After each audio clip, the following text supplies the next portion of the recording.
So, right after spending every single penny that I had in the anniversary, we are getting an update featuring native tier 3 character, native tier 2 character, and a premium character. What a good time, isn't it? But for now, we have the update details, so let's have a look at that without wasting any more time. So, as always, greetings, agent. This is CM Fragment of Malfufa, the battle between those who wish to shatter the order of the gods and those who stand to protect it begins. In this update, we are introducing the May update featuring the gods and the God Butcher theme. Gorr, driven by vengeful crusade to annihilate all deities, and Valkyrie, the guide of the fallen warriors to Valhalla, have received new uniforms and tier 4 advancement. Additionally, a new uniform have been added for Odin, the All-Father and Protector of Asgard. Their wordings are always very nice to read. To help you acquire the powerful additional pierce damage increase, we have improved the premium comic card craft system, which is not gonna affect you if you have been playing for quite a while. We'll talk about it in a moment. We have also eased reward requirements and enhanced rewards for Dimension Rifts and Alliance Conquest. Other improvements to make the game more enjoyable have been added as well, so please check the details below. So let's talk about the uniforms now. The three new uniforms, which are God Butcher, Odin, and Valkyrie, obviously. And the first one we have is the God Butcher himself. And by the way, I saw a lot of reaction about his looks and everything in the forums. And I don't know what to tell you. This is literally how he looks in the comics, not like in the black suit like this and everything, but this is how he looks. Yeah, so I don't know what y'all hating for. Maybe that have been a norm lately. You have to hate on everything that they put. So I'm definitely not agreeing with the community on his look being bad. Well, if it is subjective or personal taste, then you can have whatever you'd like, but this is not objectively wrong or bad. People can like whatever they want to like, and this is pretty much accurate to the source material, so there's no complaint, right? And he is universal, staying the same, and super villain, which is also the same. We are not seeing a world where Gorr is a hero, I guess. Maybe for somebody he is, but yeah, for the most he is not. All right, so he's gonna increase all basic attacks and defense by 25% initially, just like every native tier 3 uniforms. And the interesting thing here is he now has healing. He previously had evil, which he also had, but now he gets symbiote ability, which is very interesting because now he can use the support of Agent Venom, and you already know how good Agent Venom is for Null. So if he is as strong as Null, he is definitely going up there with the meta. Even if he is not number one, he's definitely gonna be up there if he holds the fight.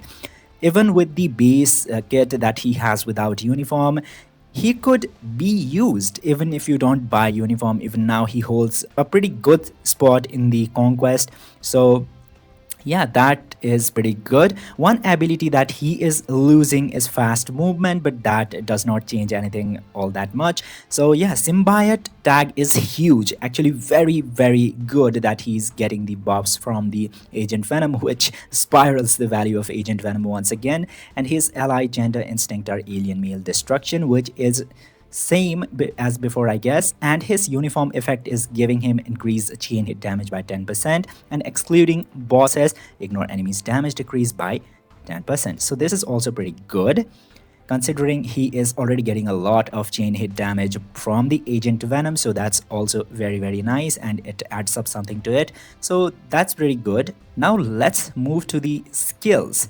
Now his tier 2 passive is gonna increase additional pierce damage by 5% and basic damage received by 40%, and he revives with 100% of max HP, which was previously revived with 80% of max HP. It increases by 20% for the revival max HP. So this is pretty okay-ish, not that crazy or anything. Nothing else have been changed. Now it does not mention his leader abilities and other passives, so I believe all of them are gonna stay exactly the same as now. Now his first active skill gonna deal physical damage 40% of physical attack and nothing else, which is drastically reduced from the last first skill.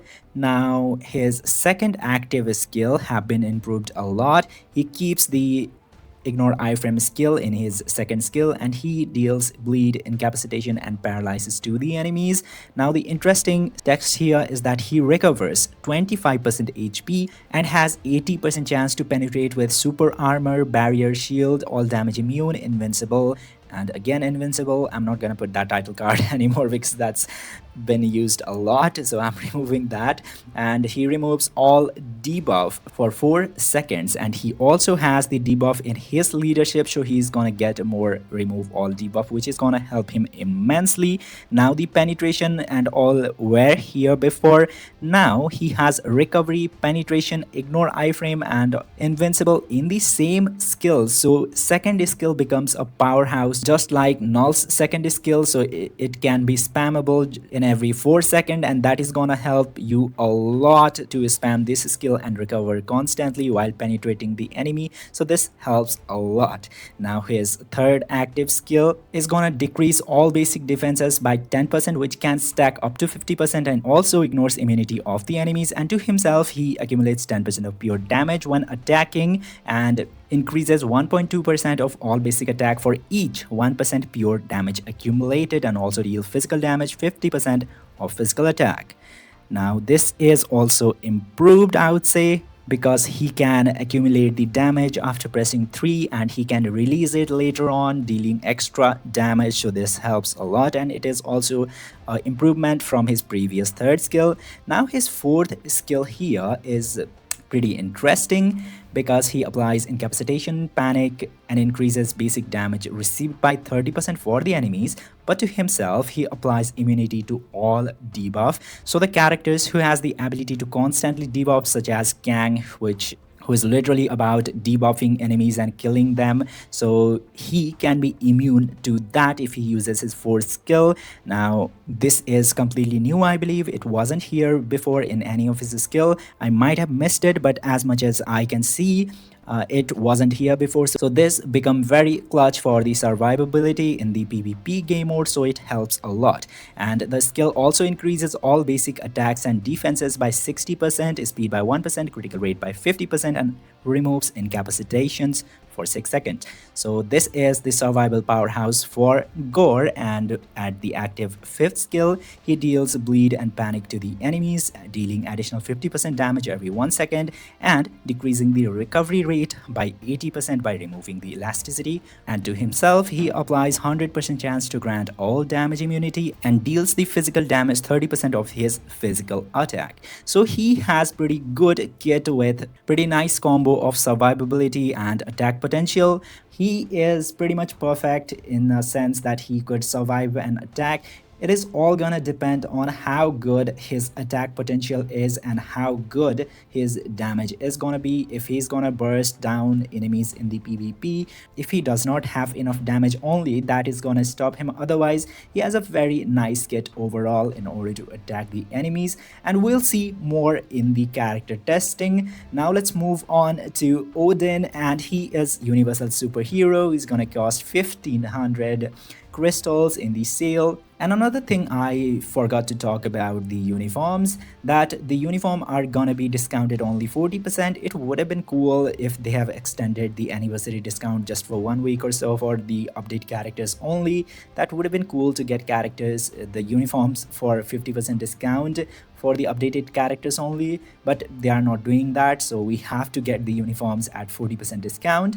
Now Odin's uniform options are gonna give him 20% increase of attack and defense, and he has the abilities like command and energy projection. Energy projection is also a pretty nice ability for PvE game modes, and his allies gender and instinct are alien male order, and his uniform effect is gonna increase chain head damage by 25% when attacking, and he is gonna get super armor and increase all basic defenses by 50%. Now if I have to be honest, I haven't really used Odin in game yet, so I don't know if he is that good for PvP game modes, even if it's just alliance conquest or things like that. As much as I know, he is a PvE character, and giving these PvP focused uniform effects is telling something else because I don't think Odin is gonna be that good for PvP, since we have a lot of native tier 1 pretty much filler characters for alliance conquest lately. I guess Odin is gonna be just that if his uniform is focused for PvP side. Now his ultimate skill, which is the tier 3, decreases all resistance by 50% and applies shock, stun, freeze, silence to the enemies, which is a lot of skills for AB. And then to himself, he is getting 80% chance to penetrate with super armor, barrier shield, all damage immune, and invincible effect for 12 seconds, and invincible effects for another 12 seconds. That's a lot of seconds there. Increases all basic attacks by 50% for 12 seconds again, and deals lightning damage 95% of the energy attack. Now I have to check if it is exactly same as before, and yeah, it is exactly the same as before, so I don't know why it is listed in here just like every single time. And his leadership ability is also same as before. So I did not know Odin had this many PvP effects. And his 4-star passive is gonna ignore target's dodge rate by 25% and decreases basic damage received by 30%, which is again a defensive stat. I don't know how good Odin is gonna be for PvP game modes, but I don't think he is gonna be a character for PvE anymore because of all of these skills and effects. And his tier 2 passive, I guess, is gonna remain unchanged, and his first active skill deals fracture now instead of the bleed that was in there before, and instead of 100% lightning damage before, it deals 75% of lightning damage now. And his second skill deals silence and paralysis and applies barrier 6 times to himself and deals lightning damage 50%, which was pretty much same. It used to have shock and paralysis before, now it has silence and paralysis. Now his third active skill applies snare to the enemies. It was silence and fracture before, and he recovers 30% of HP, accumulates 10% of pure damage when attacking, and 1% chance of increasing all basic attack for each 1% pure damage accumulated. It is also exactly the same as before, so I don't know what happened changed in here. He just got that recovery of 30% HP and a little bit of change in the AB effects in there. Now his fourth active skill is gonna apply bleed and shock to the enemies. Again, the switchings of skills in here, nothing that is new or anything of that sort, and he's gonna ignore target's dodge rate by 100% chance to grant all damage immunity, increases basic damage by 35% for one attack, which is also exactly the same, and the lightning damage is increased by 20% in there. And his last and fifth skill is gonna apply incapacitations and decrease all basic defenses by 6%, which will be stacked up to 65%, and also ignores the immunity for the enemies. And to himself, he applies invincible and increases all basic attacks and defense by 45%, all speed by 1%, and critical rate by 30%, removing incapacitation for 6 seconds and dealing lightning damage of 95% of energy attack. Now this is pretty much exactly the same, just that it used to have this recovery of 25% HP, which is now in the third skill after adding 5% more recovery for the HP. It used to be in the fifth skill, now it is shifted into the third skill, and a little bit of tweaks and change here and there, and nothing else is new in here. And this new kit looks even more PvP focused because of his passives, and for PvE there might be improvements because of the extra damages and all. We cannot see that in paper. When you play the character, there might be some extra damage, so he could be pretty good if you didn't have the previous uniform. Now because of his uniform is looking like it's designed for PvP, I don't have any excitement for this uniform, to be honest, but if you are Odin fan, it's a treat for you, I guess. So yeah, you can be skeptic about it. Now let's move on to Valkyrie, Asgardians of the Galaxy. Pretty cool name. And she is combat superhero female as always, and her uniform price is 1050 crystals, and her uniform effects are increased attack and defense by 15%. Now she has only one ability, which is strong independent woman Valkyrie, which was previously the same, so nothing is given, nothing was taken, and her ally's gender instinct stays the same as alien, female, and otter. Now her uniform effect gives her guaranteed dodge rate by 30%, increases skill damage by 35%, increases bonus damage by 35%, and decreases damage received by 30%. Now her awakened skill, I guess, stays the same. Let me read through it. Yeah, it is exactly the same, and now her tier 2 passive, which is Shield Maiden of Asgard, applies ignore target's dodge rate by 40%, basic damage dealt to supervillain faction by 60%, and decrease basic damage received from the supervillain by 25%. Now this applies to all allies, which is the support ability. Now here 5% increase to the dodge rate and 5% increase to the damage dealt to super villains are all that is added. She was very good as support already, so this helps a little bit more but not a lot. Now her 4-star passive gives her a recovery of 15% HP and increases chain hit damage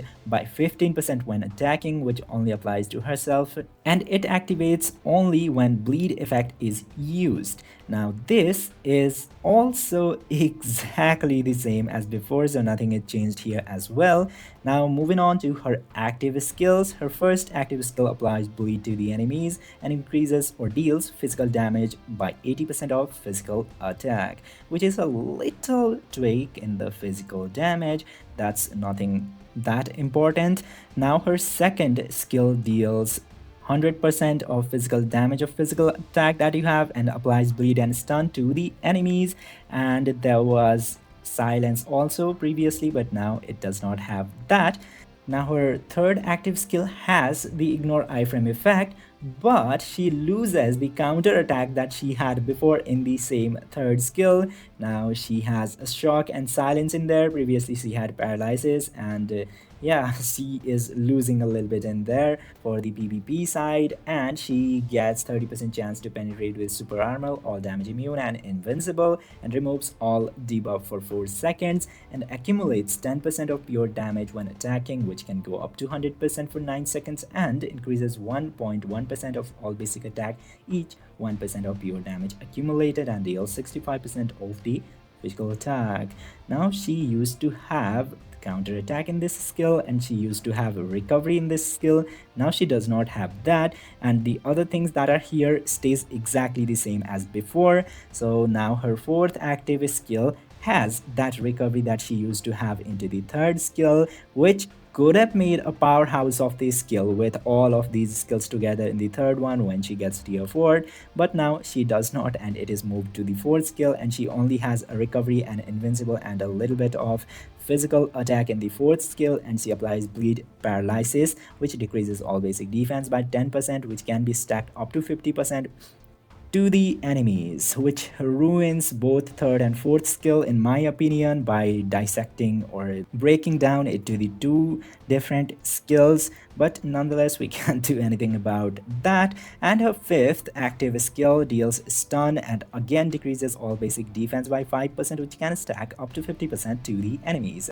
And to herself, she gets 100% chance to grant all damage immunity and increases all basic attacks by 40%, defense by 40%, and all speed by 1%, dealing 70% of physical attack. I did not even notice it yet, but she only had 60% physical damage of physical attack previously and nothing else in the fifth skill. So this one sounds like a little bit of win here, but I don't think Valkyrie is gonna go anywhere from the support category, or maybe here and there for the Alliance Conquest, but other than that, I don't see Valkyrie being used for anything else. Yeah, we'll have to see the performance after her being tier 4. Honestly, you can use her previous uniform if you have no reason to get this new uniform. So yeah, either way you are getting a win even if you don't have her uniform and had her uniform previously. Now you can make her tier 4 and use her as a support for the modes where only tier 4 characters can participate. So that's about it, and we have the tier 4 abilities. I actually forgot about it. Now Gorr is getting tier 4 advancement. Let's directly read through it, and his skill is power and hatred. Wow, such a name, power and hatred. And his skill is tier 4 skill is gonna apply panic, which is gonna increase basic damage received by 50% to the enemies, which is pretty nice. And to himself, he increases all basic attacks by 40% for 7 seconds, and increases 50% of his max HP, and increases basic damage dealt to enemies with 60% HP or lower by 80%, and deals physical damage 700% of physical attack, and also adds 1334 physical damage. Wow, So he has all these very cool effects in his tier 4, and he deals 700% of physical damage, just like Null deals 1000%, and Kang deals 500%, I guess. So his damage, the tier 4 damage, stays somewhere in middle between both Null and Kang has a lot of abilities such as shield and absorption and barrier, whatever you can name. Gorr, he sounds pretty simple. He increases basic attacks and increases max HP, and also deals damage to enemies with 60% HP or lower. So he has very simple but quite effective skill as a tier 4. So he might be also the one-shot kill character with the tier 4 ability. If this is charging every rotation like Null, it is gonna be a menacing skill because it has survival and attack capabilities. So it is very, very good, I guess, because of 700% physical damage as well. And now we have the other tier 4 skill for Valkyrie, which increases basic attack by 80% and it increases basic damage dealt to enemies with 50%. What is enemy? I mean enemies with 50% HP or lower by 50%, which is pretty lame to see. Nothing innovative in a tier 4 skill in 2026. Do something new. This is used like so many times and it is pretty boring and pretty useless as a tier 4, which is the last stage of achievement for any character. So it should be something extra than just dealing damage to enemy with lower max HP or something like that. But nonetheless, this is what we are getting. So yeah, let's move on to something else. Now we have a new we can say game mode. We have a new stage for dispatch mission. So till now we had only sector 14. Now we have sector 15 of dispatch, which is Hydra Snow Mountain base. This one looks pretty similar with the snow base that we had before in the dispatch sector, maybe 6 or 7 or maybe 8. We are getting a new sector, so more passive reward. Since we have a lot of gold now, we don't need more gold, but still it could be used for somewhere. In sector 15, you can update power of Demiurge growth material for elite gear as a supply reward. This is such a turnoff. This is such a turnoff. They could have given, like, what is the red ball called? Red ball. What is the name of it? Why do I always forget it? No, it's not lives. One eternity later. Oh, the soul of the Falcon. Yeah. They should have given a soul of the Falcon. Even Life Seed could have been pretty good. What is power of... Even the other red ball, which is the God Stone, could have been really good because that is the material that always holds you back. But power of Demiurge, what I'm gonna do with this? This is not even that useful. This is not even that rare because the elite gear is gatekept by the God Stone. It always stops your upgrade, not this one. So this is very scummy to give power of Demiurge, while clearly they should give something like Life Seed or Soul of the Falcon, since the last stage reward was the Carbonadium. So it could only make sense if you have given more tier 4 material rather than giving this whatever the shit is. So I'm pretty mad for this. It says higher total growth score of dispatched heroes will yield more supplies, like we don't know. But it is pretty bad. They should have given us something that was introduced way before than these new materials, and that could actually be used. So this is pretty scummy move in my opinion, and they could fix it. They could legit give us some other materials which could be more useful than this. Or they can give it as an extra accessory or extra material. I'm thinking them as a little too generous than they are. Okay, and another thing that we are having with this update is premium comic card craft improvements. We have improved the system so that you can obtain additional PS damage increase stat. The values granted when setting 3/6 star blue have been adjusted, and the adjusted amount has been added as an effect based on craft progress. Other star colors, red, green, remains unchanged because that wasn't providing any pierce damage increased before, and craft bonus option have been added. Effect can be obtained based on the number of crafted stars. So the craft system is introducing something new here. I don't think I am understanding it completely, but from what I understand, the craft options previously used to give 2% pierce on the 3-star, which we already know actually, and used to give 5% pierce on 6 blue star in every single card. But now it is only giving 1% on the 3 blue star and 3% on the 6th blue star. Oh no, this is very unfair. We already have grinded all that much. Why are they reducing peers? You might have been saying this, but no, they are not reducing your peers.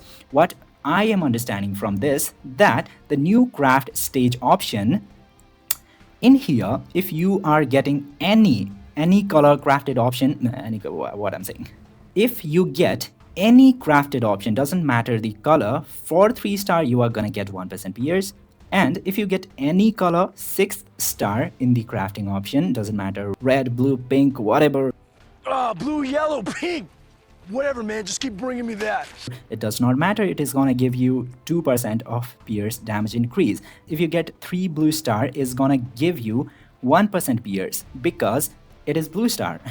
Okay, it used to give 2% pierce before, but now it gives 1% pierce. Alright, you understanding me? If you get all 3 blue star, it gives you 1% pierce, alright? And because you have got 3 stars crafted, now forget about the blue stars, alright? You already have 1% pierce from the blue stars, but you have crafted 3 stars in the cards. Because of that, you are gonna get another 1%. So in total, that becomes 2. Now, if you craft all of the 6 blue star, you are gonna get 3%. If you craft a card and you get all blue star, all 6 of them, you are gonna get 3% now. Previously, you used to get 5 directly. But if you had 2 red star, 2 blue star, 2 green star, you are not getting any pierce. But now, if you have crafted a card, and let's say you have 3 of the green and 3 of the red and none of the blue stars, that is gonna give you 2% of pierce because you have crafted all the cards and you are gonna get concentration and all of the other effect that you get by crafting 3 of the red and green star. So in total, you are gonna have 5% pierce anyway, 3% because you have all of the 6 perfect blue stars, and 2% because you have crafted the card. So it is gonna make up 5% pierce in total, and you are losing nothing, and only the new player are getting a little bit of advantage in this tedious card crafting thing. So yeah, this is pretty good change, but they would have made something more easier to craft cards and something like that. But this change should be welcomed in my opinion because it helps the new players, and new players are always the next generation of any games, and it is good if you are attracting and sustaining the new players without losing the existing players. Now, this does not affect the existing players, but for new player, it is pretty good. Again, from my understanding, it could be something else, and my bozo brain is not understanding this, but as much as I understand, this is pretty good. Now I have spent a lot of time in this one. Let's move on to the new Future Pass Plus season and special icons. This is for the whales. If you are, congratulations, you are gonna get crystals and icons, which are very cool. Now the May update special icon, this Odin, Valkyrie, Gorr, and who's this? Scarlet Witch? Oh, what was the name of the character who spawns, like, not spawns, who has the butterfly effect? That one with the Deadpool. Oh, Psylocke, yeah. This is probably gonna be the icon from the Otherworld battle. I don't know how many days are remaining in this season, but it looks like this is Psylocke, and it'll be cool if we're getting Psylocke in the future. And these upper 2 icons are from the Future Pass, and this one is probably from the token event that we get into the second half of the update, and this is pretty good. And we have hot deals and we have other improvements. First one we have is tier 3 advancement materials requirements reduced. So this is again pretty good for new players. It would have been better if they introduced this to the tier 4, but that was gonna put their revenue to the drainage, so definitely they're not gonna do that. And the second improvement that we have is for Dimension Rift, which have been adjusted. Now you can participate into a rift even after the rewards have been already granted to all of the participating players. It have been 100% in the progression bar, and if you join after that, you are still gonna get the reward. So this is pretty good for inactive and the players who really hates auto playing and spending a lot of energy in this. You can just check the Dimension Rift from time to time, and whenever you see Rift which is already completed or maxed out on the progression, you can just do one match and snatch all of the rewards. So this is pretty nice. And the second one is the number of available entries upon opening a rift have been changed. Alright, previously you could have participated as many times as your characters could in a 30-minute of time period, but now you can only do it 10 times. It does not affect me because I don't play this mode at all, but whoever is farming for the artifact, they are losing a lot because of this. I guess they should increase the drop for the essence and artifact because of this, because players are gonna lose at least 5 replays in this mode in one dimension rift. So this is pretty bad for the player who farms the celestial essence every day through this mode. So yeah, this is pretty bad. They should adjust it, or they should increase the reward drops from there. And they also have balanced the clear rewards for the sealed archive and the collection. So I'll be pretty excited for this one because I have a lot of shield archive uncollected or incomplete. I don't know if uncollected is a word, but yeah, this could also be pretty good if they adjust the amount of shield archive collection item. Damn, those things are tedious. The event point obtained upon clearing a dimension rift state have been adjusted. The only thing that matters here is cosmic core, because all of the other things you are gonna cap them anyways. And the third improvement is for alliance conquest contribution reward. Now it increases the contribution reward, or improves, I guess. Now for the mythic, which is the only worthy reward, or maybe legendary also, so it now gives you carbonadium and soul of the Faltine. Maybe it's finally time to participate in the alliance conquest. I say this every single video that I made on the patch details, but still nobody plays Alliance Conquest and they keep increasing this mode. They are one step away from putting all of the legendary cards in Alliance Conquest and all, so that player actually play that mode. But for 67 of you who plays this mode, congratulations, and I am legit thinking of playing this mode now. So this is very good that you are gonna get 75 of the tier 4 materials every single week, which is not a lot, but this mythic chest unlock pretty exciting things as well. So I could totally see me playing Alliance Conquest now. I have a lot of characters built up for PvP, so I can actually use them. So yeah, this is pretty good change and you should welcome it wholeheartedly. And for the top 100 alliance, it is doubled. You all know what rewards does the legendary mythic chest holds. Legendary mythic chest? Challenger mythic chest holds. So this is pretty cool stuff. I think I'll be playing it. And for the fourth improvement, they have improved the filter function for the artifact. Just like you used to check the CTPs before, you can check for the artifacts from this team page. So this is also pretty nice. And for the GBR, you can now see invitation notification. Nobody cares. Nobody, absolutely no one cares, because I don't know about you guys, whenever somebody invites me in the GBR, and by the time I actually join the GBR, it's either cancelled or dismissed or already started, so it does not matter all that much. Just they need to fix the GBR because it always disconnects. If someone watches this video till now, which I don't think is anybody, but still, if someone is watching there, I guess you might disagree with me, say my phone is outdated or something like that, but the disconnection happens a lot. It always dismisses. Some players always not enter in the GBR, so they clearly need to fix the GBR. I should make a video where I should list all of the ideas, improvements and suggestions. If you want to see that, or if you want to include your suggestions, please comment down and increase the reach of this video. Now the sixth improvement we have is fixing the issue where the red dot notification persisted when the card deck 2 was open but no card were equipped or there was no applied content. So this helps, because red dot is sometimes very irritating, to me at least, when using certain hero selector items. Heroes exclusive to specific packs will now display a premium label in the selection list. And premium, I don't think that is grammatically correct. Neither am I, so I don't know why I'm complaining. Okay, so for the eighth improvement, we have craft, where they improved the system to allow crafting Rune of the Unknown using elemental runes, normal and radiant, as the material. Bold of them to assume I would have enough Rune of Unknown to craft it to make elemental runes. Alright, but whoever has enough runes could use this feature. And ninth improvements, where the certain event details have been adjusted as follows: rank tournament and hero pursuit, which both have been increased in time, which tells me rank tournament is gonna return very soon, I guess. And for the hero pursuit, game speed is now set to 2x by default. Make it 5x, make it even 10x, because I hate waiting like 15 minutes for this. Alright, so yeah, we could have made it by tapping previously, but now it happens by default. So yeah, they know how it feels to wait for 15 minutes for all of the dices to finish. It's super boring, especially after we can have tremendous amount of golds already without that event. So yeah, Alliance Tournament. Following adjustments to the Alliance Tournament score balancing, whether nobody cares, nobody plays that, nobody could play that.